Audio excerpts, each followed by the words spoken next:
You have to pursue complicit officials and systemic enablers above merely capturing bosses.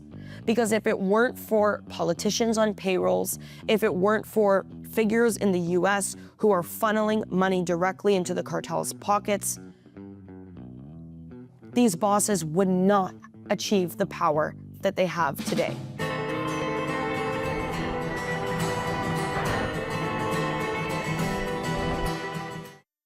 As we see the rise and fall of certain key figures in the cartel world, particularly over the last couple of months, I thought it'd be really interesting to sort of dive into the myth of the Kingpin strategy. Because truly, we're going to get into the definitions and certain examples and historical parallels, but we kind of see that this initiative, operation, whatever you want to call it, leads to a hydra where you cut off the head and two new ones grow. So let's really dig into what this means and how we've seen it happen time and time again over the last couple of decades, and certainly right now. Thank you so much for tuning in. This is Borderland Dispatches, an Ironclad original with Katarina. So for decades, both the US and Mexico have pretty much heavily relied on the Kingpin strategy. And this started with the capture of Pablo Escobar in 1993, and then Felipe Calderón, the president of Mexico at the time, in 2006, sort of adopted this in capturing the Kingpin, the boss, in hopes that the rest of the network will fall and basically fragmentize and dismantle itself. So this has been a long time running effort to capture and kill the Kingpin in hopes that their organization no longer exists, or at least doesn't operate to the same powerful extent that it once did with their Kingpin.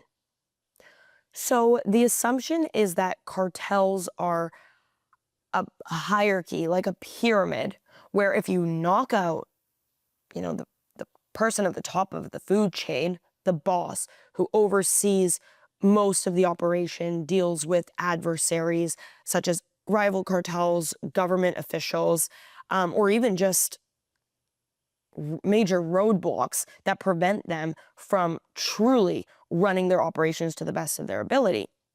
If you knock out this person, then there's nothing left to eat for the rest of the people lower down on the food chain. This is certainly a flawed assumption. So think of it like this, right?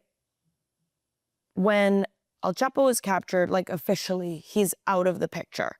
Los Chapitos, his sons, take over what remains of his faction of the Sinaloa cartel. They end up becoming, obviously, the major bosses, which leads to even more violence because then, when Ovidio was captured in 2019, it led to that historic, notorious event that we all know as the Kulyakanaso, when there were shootouts, broad daylight shootouts for hours on end between police, military, and the Sinaloa cartel. Basically, a violent day aimed at getting Ovidio back onto the streets, which was successful because Ovidio was then released in an effort to basically calm the city down and stop the violence, which obviously led to AMLO's abrazos no balazos policy, hugs not bullets, which also was not very effective because you really can't target the cartels that are armed to the tits by trying to be positive or kind about what they're doing because they're obviously criminals. But let's talk about a recent example of this and exactly how Kingpin strategy is not working. Let's talk about El Peris. So El Peris was basically the head of security enforcer for the Sinaloa cartel. He has been wanted for years at this point for his violent tactics and obviously his deep-rooted ties to the Sinaloa cartel. Now, once El Peris was killed, which the Mexican government saw as this big victory in the fight against cartels. In comes El Jardinero. Now, what do we know about El Jardinero, the man who's replacing El Peris? So El Jardinero is from Michoacan, and he at one point was a CG&G plaza boss in Nayarit and a strong lieutenant of Mencho, which makes sense because of the recent alliance between CG&G, El Mencho's cartel, and Los Chapitos. This meant that CG&G, with their alliance, said, okay, you guys lost El Peris, here's El Jardinero. And interestingly enough, El Jardinero, which means the gardener in Spanish, it kind of plays along with this slogan that they're using to promote him, which is like the forests of Michoacan and Jalisco will flourish under El Jardinero. Crazy, right? There's just so much lore behind this individual. So he had been arrested in 2016 in Bahía de Banderas in Nayarit for planning the April 2015 ambush that killed 15 police officers. He was freed 3 years later, which was obviously due to suspected corruption because there was just so much damning evidence that linked El Jardinero to not only CG&G, but to this extremely violent situation that occurred. Now, the U.S. had already recognized El Jardinero in 2021. I'm going to read to you exactly what happened. So in April 2021, the U.S. government identified Audias Flores Silva as a prominent member, that's El Jardinero, as a prominent member of the CG&G and announced a reward of up to $5 million for information leading to his capture. The U.S. has been targeting El Jardinero for his involvement in drug trafficking, primarily because he controls clandestine meth labs and is responsible for distributing cocaine and heroin on a large scale. We know that CG&G profits a lot off of meth. I know that we focus a lot on the role in fentanyl, and that's also just because of the prominence right now of fentanyl on streets across North America and these extremely clandestine and well-orchestrated ways that the Mexican cartels are moving this product around. But meth still remains as like this stronghold form of revenue for CG&G. So CG&G is known to import cocaine from Central America and then ships it to the US, where it's then distributed in California, Texas, Virginia, Georgia, Illinois, and Washington. Basically, hotspots. And El Jardinero is said to have controlled meth production in Nayarit, Jalisco, Michoacán, Guerrero, and Zacatecas. So El Jardinero has had a stronghold on major Mexican meth-producing states with high cartel activity and strong ties to large, populated U.S. states and cities where he was moving this product. Then CG&G gets into cahoots with Los Chapitos. El Peris is captured and killed by the Mexican military. In comes El Jardinero to save the day, to make the forests flourish, as these cartels would say. But what is the major implication of this? And the best way I could put it, I wrote this down because really this is how I visualize exactly how this Kingpin strategy works. And this particular scenario is a great example of it. But El Jardinero's ascent literally exemplifies how a vacuum allows for more brutal, decentralized, and visible leadership.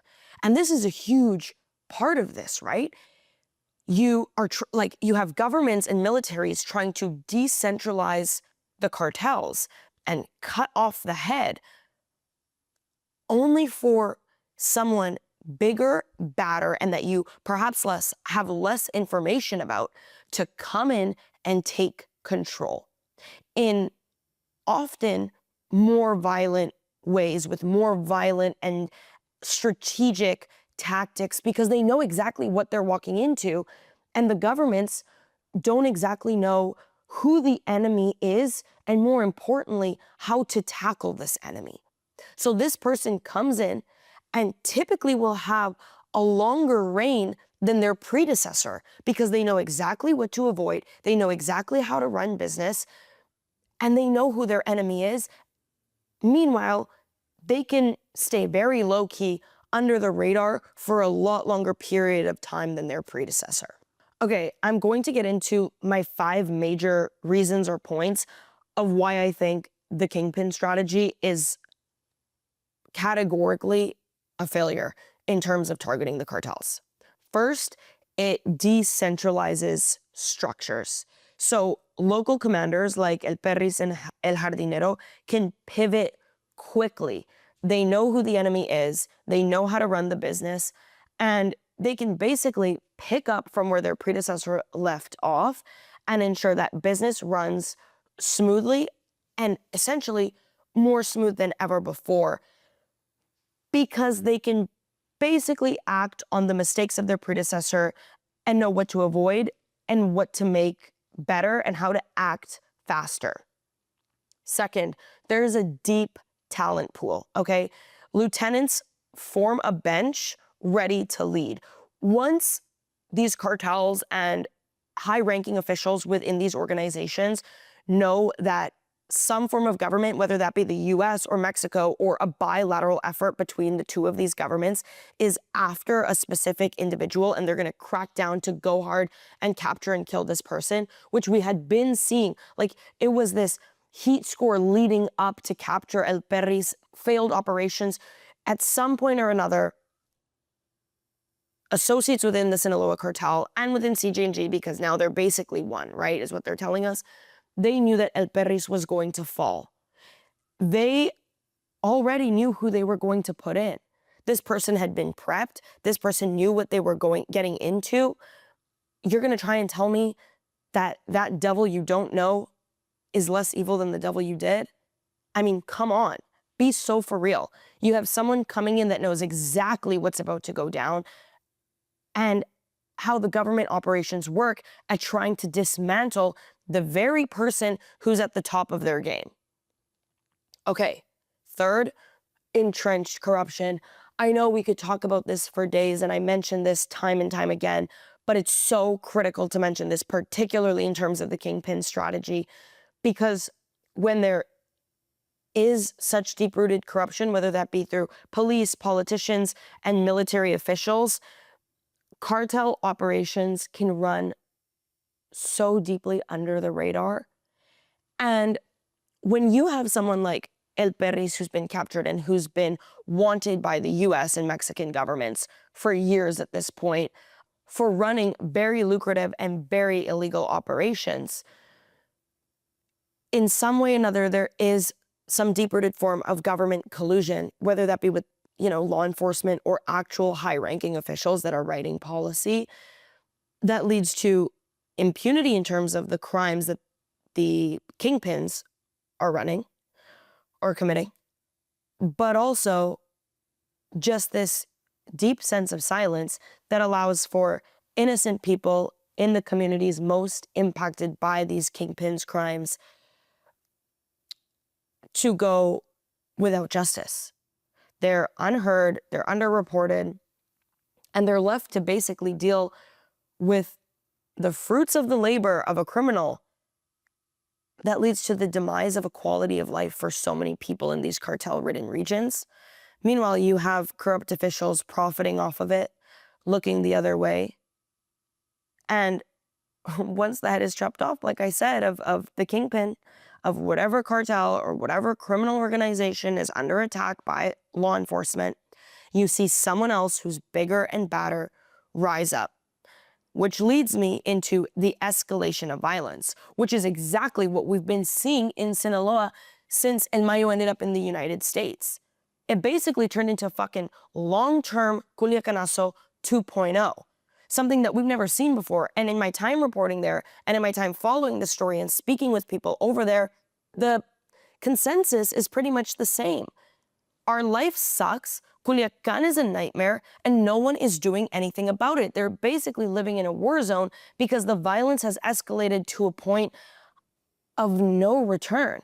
I mean, the Mexican federal government can send in all of the reinforcements that they want, but at the end of the day, if you aren't getting to the root of the problem and ensuring that these people can live in peace and you're dismantling a cartel, whether it be from the top up or the bottom up, but not just, capturing the kingpins and then hoping for the best and hoping that they dismantle themselves, you're basically leaving innocent people to fend for themselves and live in day-to-day extreme violence. So sure, go for the kingpin, get the big bad guy that everyone sees as the villain. At that point, there's going to be a new villain who does even worse shit to terrorize the people in the name of making money and maintaining this criminal organization. Next, you have the power vacuum, right? We see this. Spur turf wars and fragmentation. Sinaloa is a great example of this. It's basically harming civilians and fueling cycles of violence with no end in sight. And you guys ask me this all the time. I get asked this on podcasts. This is like the number one question. Is this going to end? And I'd love to be like, yeah, if people did this, this, and this, if governments took these steps, I don't think it's ever going to end, unfortunately. I wish there was some form of hope, but if we're going to be realistic about it, it's so blatantly obvious that the strategies and efforts that are taken to dismantle these organizations really just lead to further violence and further power. Because one thing we know about cartels for sure is they always know how to adapt. That's like their number one expert characteristic. There's a fork in the road, they make a new fucking road. They know exactly how to do it, and they do it like pros. And I say this time and time again, but I'm not a spokesperson for the cartels trying to like pump their tires. It's just a matter of these historic parallels and what's happening today and seeing the same thing happen over and over again. I mean, how many times can the Mexican or the US government or authorities do the same thing over and over and see it's not working and it just leads to another power vacuum and an escalation of violence before people come to the realization that, hey, the operations that we're conducting actually don't work at all. They're completely ineffective. It's actually quite the contrary. We're harming more people. We're creating a bigger power vacuum. I said this in my last episode and I'll say it again, but give your head a shake. So what actually works moving forward? This isn't my job, okay? I can't be like, hey, this is exactly what you guys need to do. But based on my knowledge of how the cartels operate and what kind of operations could possibly be effective, I feel like there are a few sort of resolutions here that should be put into place. First would be financial targeting. I talk about this all the time. You have to target the financial pipelines because without money, there's no people. Without people, there's no manpower. And without manpower, how the fuck are you supposed to fight for your power vacuum? You just don't. No money, no manpower equals a failed organization. So targeting these financial pipelines, whether that's through OFAC and DEA sanctions, that would be what would cripple these funding pipelines and perhaps lead to a less strong cartel. Second, you have to disrupt the logistics, okay? You bust the precursor networks. We've seen absolutely really no actions taken against China, who is the country, the body here that's supplying the precursors, allowing the cartels to produce fentanyl and further profit off of this product. So sure, you can go into Sinaloa, have the US gather intelligence, and Mexican forces go in, dismantle some fragment of the organization, capture El Peris, but at the end of the day, you still have this third party providing exactly what's needed for these cartels to profit. So go after China, go after any other body and organization, any associates of the cartels that are ensuring that their operations run smoothly. Then there needs to be a corruption reform. I truly have no hope for this, but obviously I have to say it because it's one of the most obvious points in order to dismantle this whole power vacuum that the cartels have created, and a way to go after the big guy without implementing the Kingpin strategy, which is, again, a categorical failure. You have to pursue complicit officials and systemic enablers above merely capturing bosses. Because if it weren't for politicians on payrolls, if it weren't for figures in the US who are funneling money directly into the cartel's pockets, these bosses would not achieve the power that they have today. Then we need these succession-aware tactics, okay? Operations that dismantle networks as a whole. We can't just cut the head off the Hydra and then 2 more, 3 more, 4 more. It just continues to multiply and they just keep growing back, more powerful than ever before. We need to dismantle the network as a whole. That includes leadership and mid-tier cells all the way to the bottom. I mean, you want to capture El Peris? Now go out into Kulyakanaso and capture all the fucking punteros while you're at it. That's the only way to ensure that this house of cards completely shatters within on itself. Going forward, there needs to be some sort of tactic that prevents this Hydra effect from occurring after the Kingpin strategy is implemented. I truly believe, based on all of my reporting, reading, and what I've seen on the ground firsthand, that the Kingpin strategy is a systemic failure. Is there going to be an end in sight to this? No. This is exactly how these governments continue to time and time again say that they're tackling the cartels, they're tackling the war on drugs. Okay, then tackle it, bet. Go out and tackle the entire network while you're at it. Because shooting one guy dead is only going to leave this space, a blank space, for some other powerful, even more violent guy to come in and write his name and completely take over. Thank you guys so much for listening to this episode. I know it's this big sort of beast that doesn't seem to have a solution, but to me, it's really critical that we talk about this and we try to dismantle every point of information surrounding something that really affects so many lives on a daily basis and is a major key point of the war on drugs generally since really it began. Be sure to like and subscribe and share this. And if you have any questions or comments, let me know. I'm always opening to hear what you guys want to know about. This was another episode of Borderland Dispatches, an Ironclad original with yours truly, Katarina Schultz. And like I always say, see you next time.